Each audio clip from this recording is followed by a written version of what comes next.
And we also have some brand new reporting about what may have been known leading up to the January 6th attack on the Capitol. According to a February investigative report, an FBI agent acknowledged that angry Trump supporters openly discussed bringing guns to the Capitol to start a, quote, revolution in the days leading up to that January 6th insurrection. Joining me now is NBC News intelligence and national security correspondent Ken Delaney. And Ken, interesting development here, because we have heard the FBI director, Christopher Wray, and other officials essentially downplaying any intelligence warning of potential violence on January the 6th and in the weeks and days in the run-up to it. How does this new reporting fit with what we've already heard?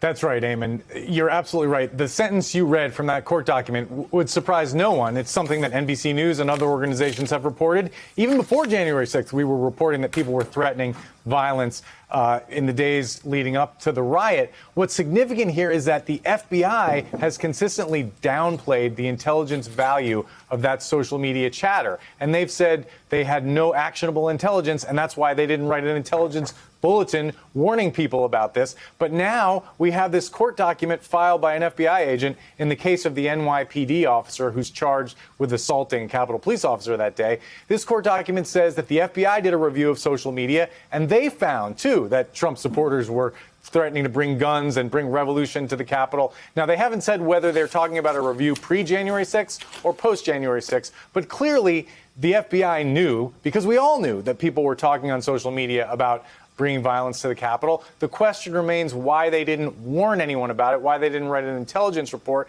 That was the subject of multiple congressional hearings where FBI Director Christopher Wray was grilled about this, but we still really haven't gotten an answer, Eamon. The FBI has not opened the books on this. Why have they been reluctant to say that there is evidence out there, as is now cited in that court document? That's a great mystery. I mean, they have a fair point, which is that a lot of people say things, promise violence on social media, and then don't follow through. And it's difficult for the FBI to figure out which people are bragging and which people are serious. But there was such a volume of chatter on social media where people were talking about bringing guns, bringing weapons, maps of the Capitol, stopping the steal that day, that most experts say that was a signal. That should have been taken seriously, and greater security should have been placed around the Capitol. And the FBI is the agency we hold responsible for protecting us against terrorist attacks. And they just were missing in action in terms of that intelligence that day. And they have not really come up with a satisfactory answer for why. House Democrats last week called it a massive intelligence failure by the FBI.